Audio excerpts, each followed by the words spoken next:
Hello and welcome back to Shakesyear. We are working on Troilus and Cressida. We are in Act 3, Scene 3, which takes place in the Greek camp, kind of outside of Achilles' tent. And we're going to get to hear from Achilles today.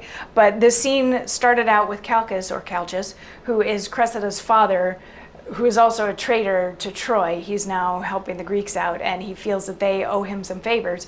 So since the Greeks have just recently captured a very important Trojan soldier named Antenor, he's like, let's do a trade, let's give them back Antenor so that I can get Cressida. And the Greek higher-ups, Agamemnon, Menelaus, Nestor, all of them are like, yeah, sure, cool. Diomedes go with, and let's make sure that Hector is still down for that like little challengey fight because we've got Ajax ready to go. So Calchas and Diomedes leave to go do that, and Achilles and Patroclus come and stand in the doorway of their tent because this conversation has been happening kind of like right outside their doorway, so they probably come out just to see what the hubbub is. And Ulysses is like, let's prank him, let's all be mean, let's, as we walk by, don't even acknowledge Achilles, because remember, they still want to knock Achilles off of his high horse a little bit. He's been making it difficult for the Greek commanders to have any sort of control over their soldiers. So he's like, as you walk by him, don't even acknowledge him or acknowledge him with disdain, but just, and so they're like, yeah, cool. So Agamemnon and Nestor go, and they barely say hello, and Menelaus goes and barely says hello. Ajax walks past and says hi to Patroclus, but doesn't say hi to Achilles. And so Achilles turns to Patroclus and he's like, this is weird, right?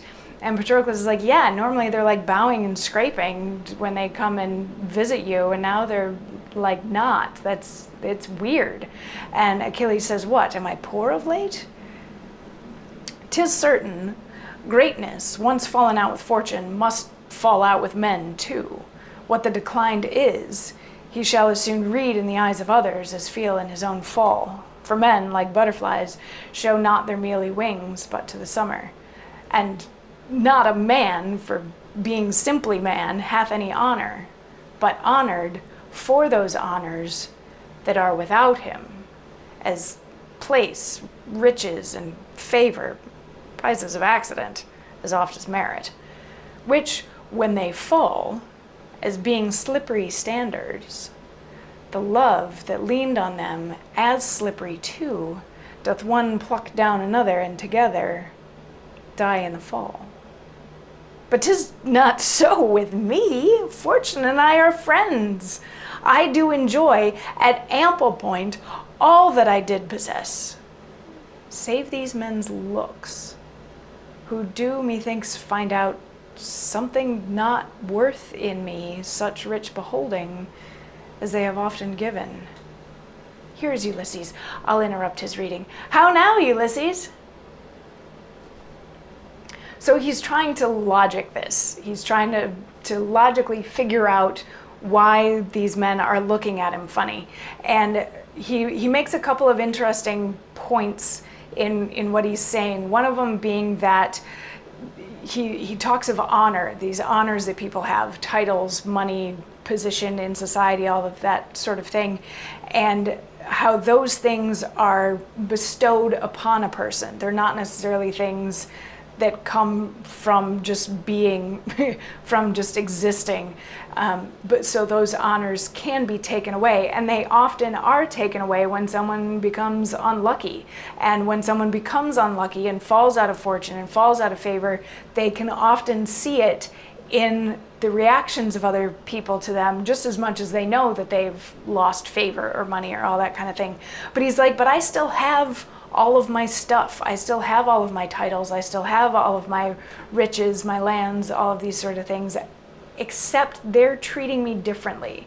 So what's going on? Let's ask Ulysses. So he stops Ulysses and he's like, hey, Ulysses, what you reading? And Ulysses is like, well, I'm reading this funny thing that says that people shouldn't be able to boast about their own virtues because it's only through the eyes of others that those virtues even exist in the first place. And Achilles is like, no, that's not weird, because it's the same as beauty. Like, beautiful people don't necessarily know that they're beautiful. They only know that they're beautiful because other people tell them that they are, or because they look at themselves in a mirror. So there is the necessity of this outside force in order for them to be able to see their own beauty. So yeah, like, it makes perfect sense. And Ulysses is going to launch into his lovely explanation for why all this is weird, and maybe why they're being weird around Achilles, in tomorrow's monologue. So I'll see you then for that. Mwah.